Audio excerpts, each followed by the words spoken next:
Hello, everyone. Welcome to our first cabinet meeting of the week.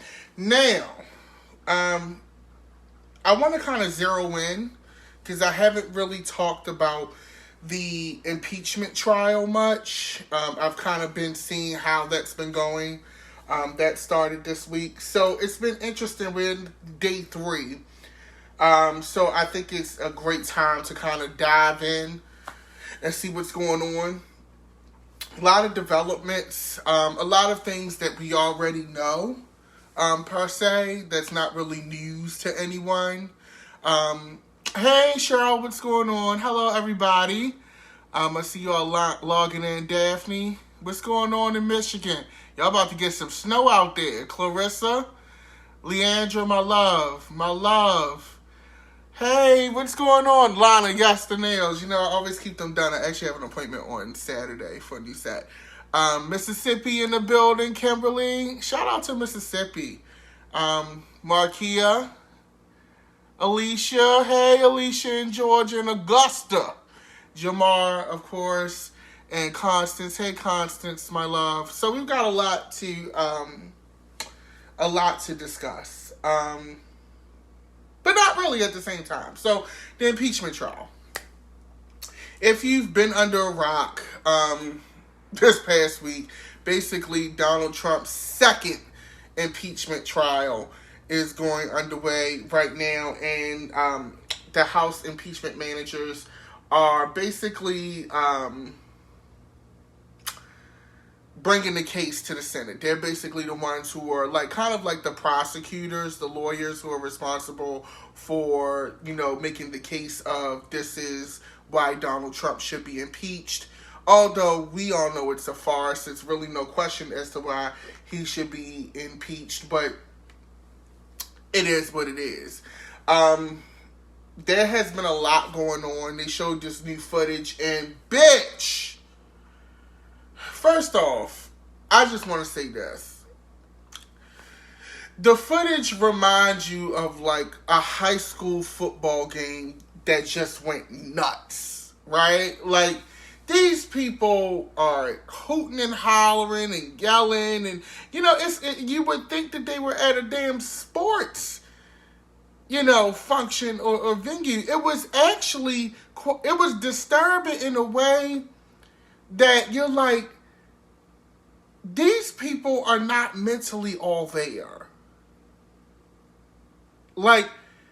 They're not really, they can't be all there. Watching that footage, it was scary as hell. Because you're seeing people come in. First of all, I feel like our military police is a joke to a certain degree. Because some of the shit that, who the fuck buys riot shields, bitch? Who carries stuff like that around? Do I go to Sunny Surplus and say, hey, Sunny, do you have any riot shields on sale? Or am I going on Amazon typing in, mace for bears? Who does that? It's just, ridiculous. And you show up, and they show the different angles and things like that. And these people, you're not going to convince me.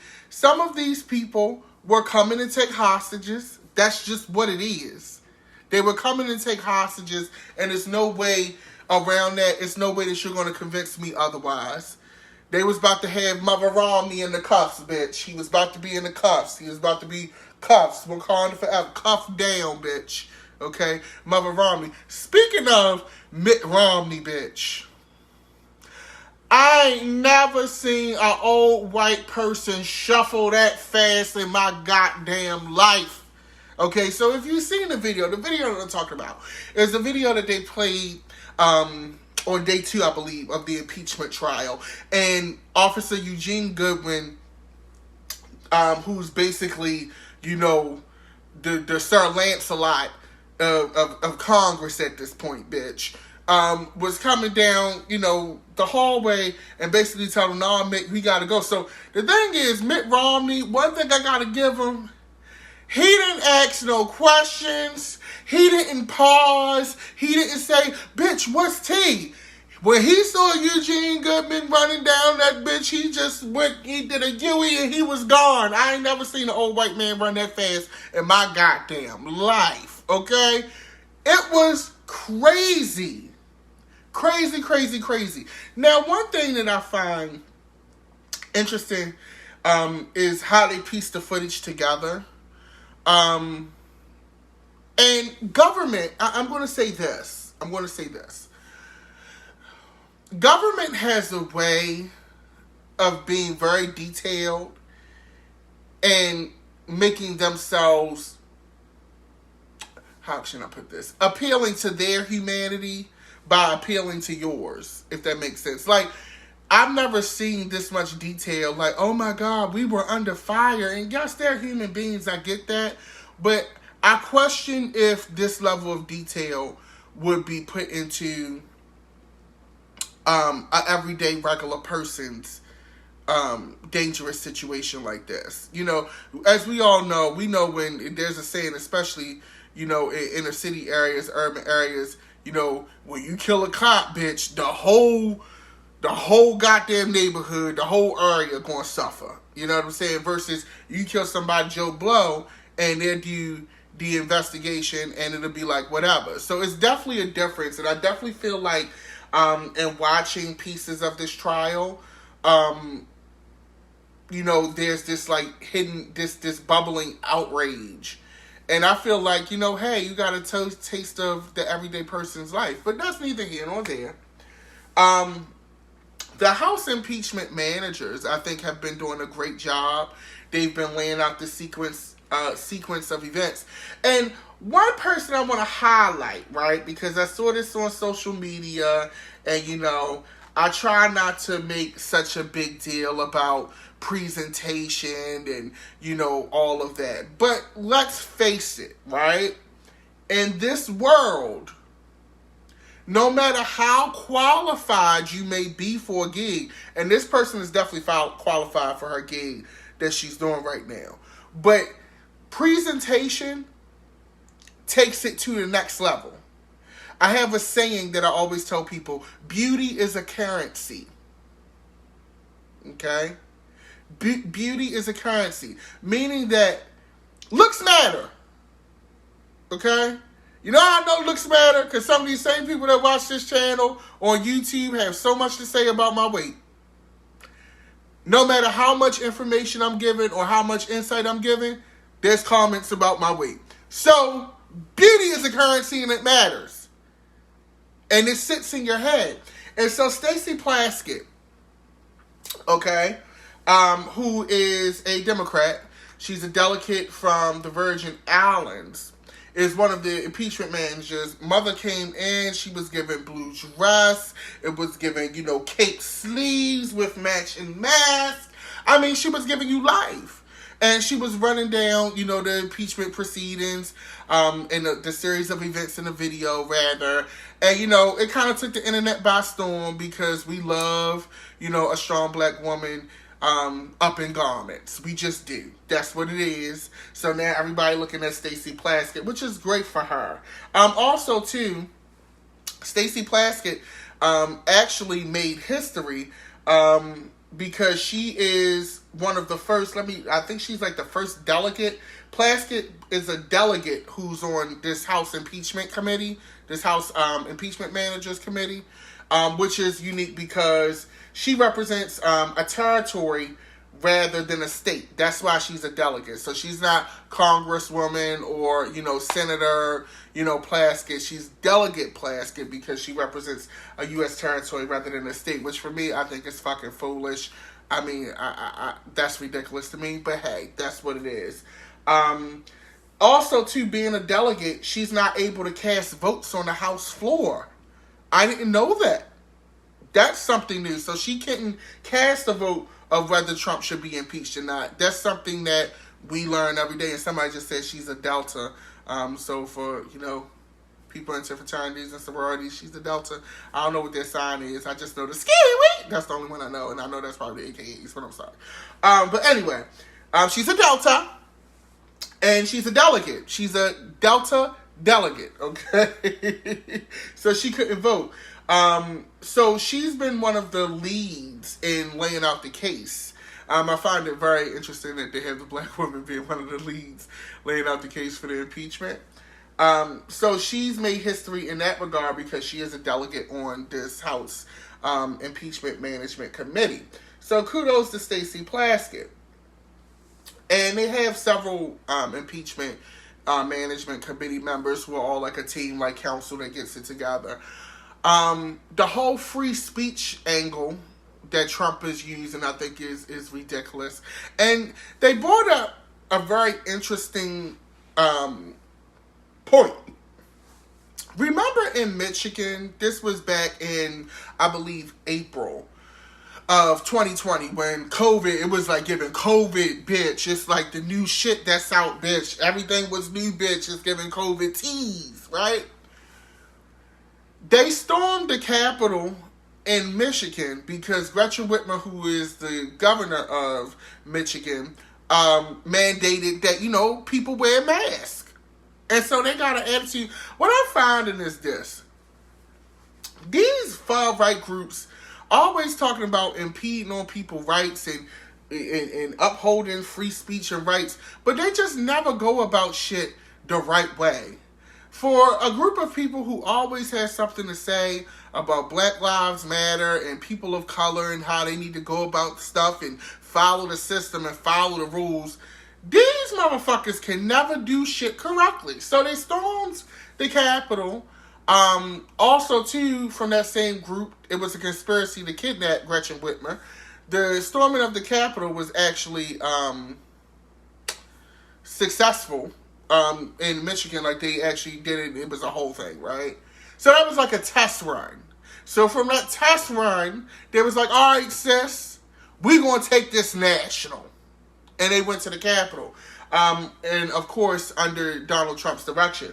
Another thing that was interesting from the video is that you can hear on blowhorns that people say, the president invited us here. He sent us here. So, they're saying that.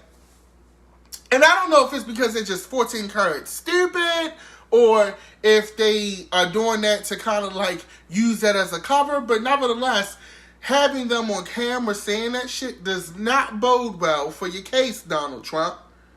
It just doesn't bode well. My personal opinion on this trial is that there's only one real course of action that can be taken here that will really send a message, and that's that they have to convict him and bar him from running for office again.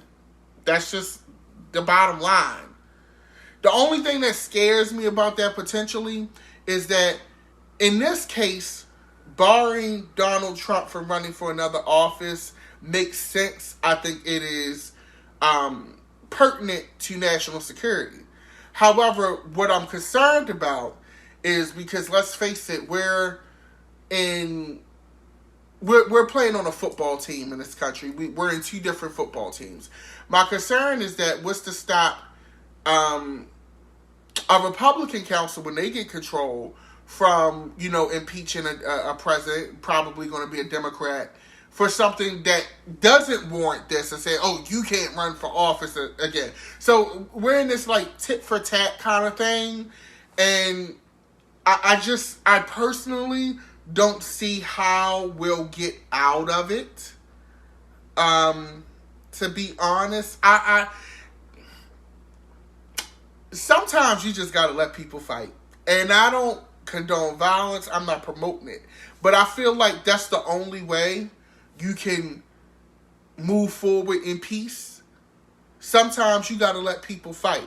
And I feel like as a country, that's what I'm seeing coming here. I'm seeing that. I'm seeing that, it's going to eventually come to that in some regard, because nobody's willing to compromise. Nobody's willing to be the bigger person, so to speak. It's all he say, she say. You did this, so I'm going to do that. Well, why can't I do this? Because you did that. It's a lot going on. And I feel like we're going to have to get to that point eventually. And someone said, a third party. while I like that in theory, I feel like we have too many people in this country who are invested in the what if. And when I say invested in the what if, meaning that nobody wants to take that chance. I think people are scared, oh, if I vote for this third party candidate, it's going to totally, they're not going to win, and that's going to be a wasted vote, and then the person who I could have went for, lost. So I think there's a lot of fear in that regard with the country as far as that says. A lot of these people who stormed the Capitol are singing another tune now. It's I apologize. What I did was wrong. See, it hit different when them federal charges hit. But see, as a black person in America, I could have told you that and saved you some trouble. But you thought it was going to be a big football game and do it that way. You thought it was going to be easy. So now you're gagging. And you're realizing the consequences of your actions, and it's scaring the fuck out of you. Okay? And I have no empathy. I have no sympathy. You deserve everything that you get. All of you. Even the ones that ain't prosecute got in court. You deserve everything you got coming to you. And I have no sympathy. I don't feel bad for you at all. And that's pretty much where we're at. With the impeachment trial, that's kind of like where everybody is. So we'll see what happens the next few days and where that goes. And of course, I'll be with an update. Now, let me get myself together for this because it's layers to what I'm getting ready to talk about. Gorilla Glue woman, okay? Tessica Brown. Okay. So, if you've been under a rock, you haven't been on the internet or social media, Tessica Brown, someone said she's like 40 or something like that, but she's a grown-ass woman, went on TikTok, to get help for her hair. So, as you know, if you don't know the story, Tessica Brown uses Got2b or some other product to smooth down her edges, right, on her head. She ran out, so she decides to use Gorilla Glue, thinking that she would be able to wash it out. Okay.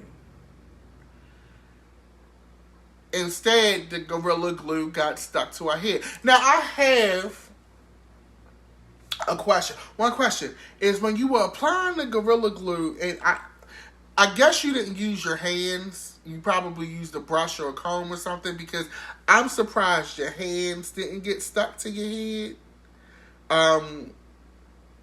I was surprised. And I want to say this before I go in, okay? I do think that she deserves and she has the right to get in treatment and help. I want her to get the help. I wanted her to get the help because she did get the help, and now her hair, the glue has been taken out. We're going to get to that in a moment too. As a human being, I empathize with her pain, and I want her to get, I'm glad that she got the help to get it resolved. However, that does not absolve her for being called to task for her stupidity. Okay? Now, I believe it was Essence that did this whole fake piece about Tessica Brown deserving, she's not the Gorilla Glue woman. She's, she deserves sympathy and empathy and all of this stuff. And I get where they were going with it. But what you're not going to do is play in my face. Right? Like, You're not going to play in my face. Asking for help and then talks of suing the company when you know good and goddamn well that Gorilla Glue is not for your fucking hair. It says for wood, metal, shit like that. Starting a GoFundMe when you're getting the surgery for free to get your hair removed, that's not like that. I feel like we live in a society where everybody want to think piece shit to death. And I'm sorry, I can't rock with you. Like, people like, oh, it's like, some people were saying, who I love, were like, oh, it's a shame how many black men are laughing at this woman or, you know, saying that she's stupid and all this stuff. Because she is. Because let's be real here, okay? Stupidity has no color. If this was Johnny Knoxville or Marianne Brown, we would be laughing at her ass. There would be no think piece. And let's just be real with ourselves here. If that was a white woman that did the same thing, we would be chuckling, huckling along. There would be no think pieces. There would be no you need to stand up for women and all that shit. This has nothing to do with me as a black man not standing up for black women. This has nothing to do with me as a man ridiculing women. This has every bit of me to do with, girl, you was fucking stupid. And I feel like doing shit like this is making people not accountable for their actions. And then you wonder why your children don't feel obligated or don't feel like they need to take responsibility for anything.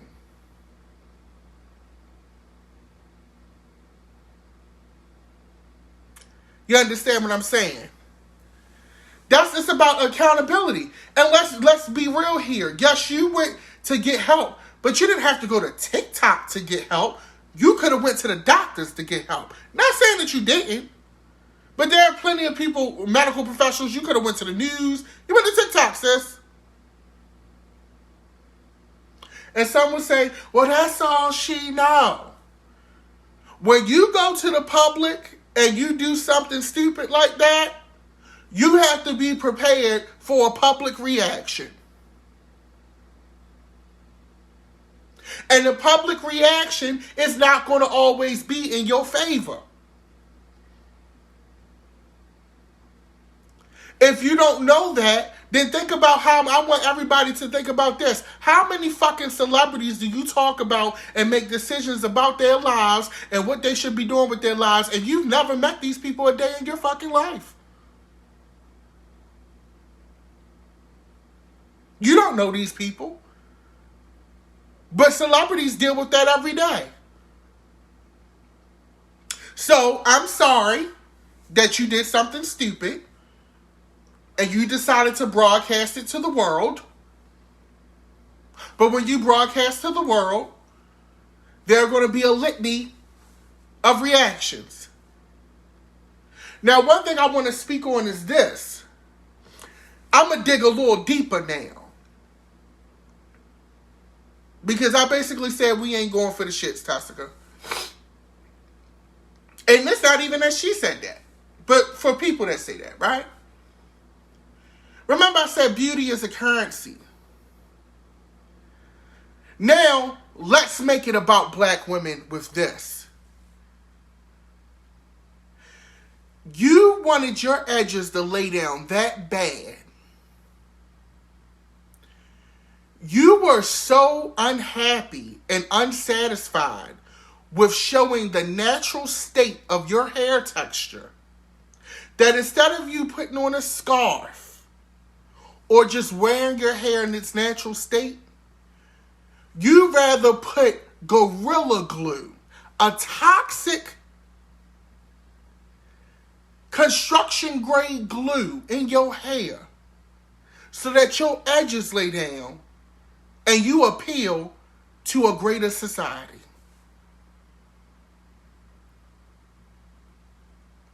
Your natural coil of your hair made you that unsatisfied and uncomfortable with your presentation that instead of doing the right thing or taking the beauty L for a day,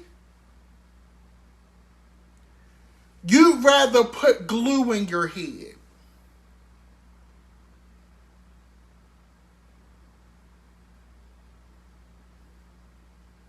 Let's think about that. Chris Rock has a documentary called Good Hair. And I encourage you to watch it. I saw it in the theaters when it came out. I think it came out in like '06. It came out some years ago. And black women have a history of that. Not Gorilla Glue, but the chemicals that are in perms or relaxers is what they're technically called. The damage that it does under your scalp.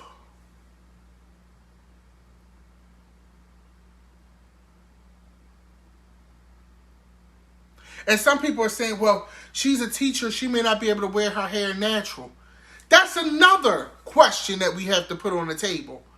Why is it against the law for black people to wear their hair in its natural state? Now, Essence, that's really the think piece you should have wrote.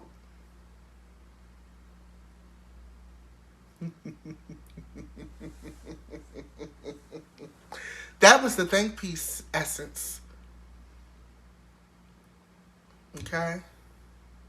Not making people feel bad for calling out something for what it is. Or holding somebody accountable for their actions. Okay? So the next time, instead of appealing to clickbait or appealing to, the climate of the country right now, appeal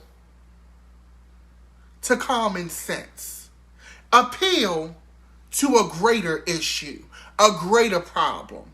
Real journalism, like what y'all used to do when Susan Taylor was running Essence.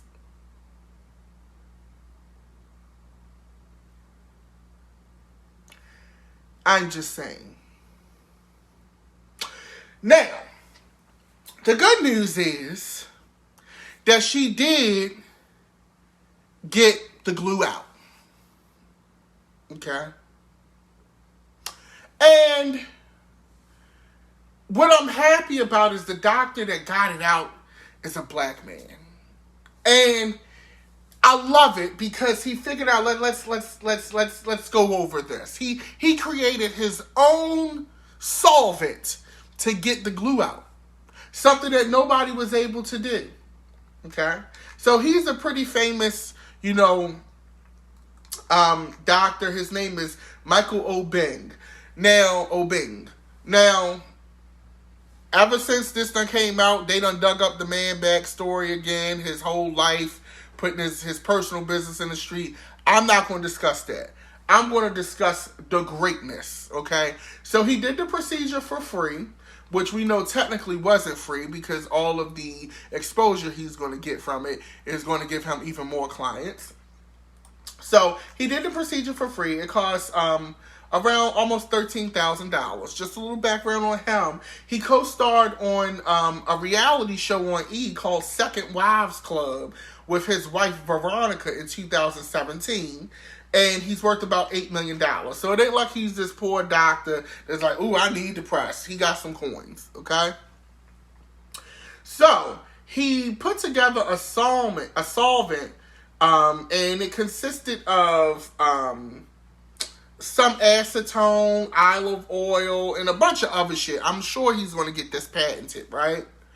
And he figured out a way to get the glue out of her hair while still treating the hair, okay? Which I think is amazing. And this makes the case for having doctors that understand you. Sometimes you want a black doctor in the room. You want a black voice advocating for your health care. I often read reports of, people of color going to, white doctors. And not saying that white doctors are bad, because, a lot of them are really good. But they don't understand cultural nuances, right? And so what I liked, here's what he did. Not only did he get the glue out, but he understood that a black woman's hair needs to be conditioned, it needs to be oiled, and it needs to be maintained a certain way when you put harsh chemicals on it. So not only was he thinking about the scientific piece, he was thinking about the aftercare piece and the psychological piece, so that this woman can still walk out with her hair and she doesn't have to be bald. Okay? And I think that that's amazing. I was reading a report and they had hair conditioner, heaps of rich hair conditioner on standby to put in her hair.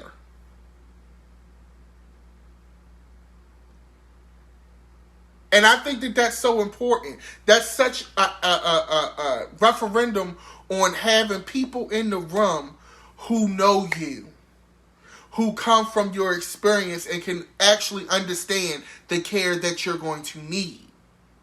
So kudos to Michael Obeng.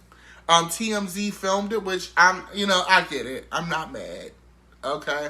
But yeah, I will say, it's not, I just wanted to make that clear. People, we got to be careful with, throwing out these accusations of, especially within in our own community as black people. Oh, black men are talking down on this black woman. There are instances where that happens and they need to be addressed. But I'm just saying this wasn't one of them. Like, sis, it wasn't black men bringing you down. The whole world was laughing at your ass.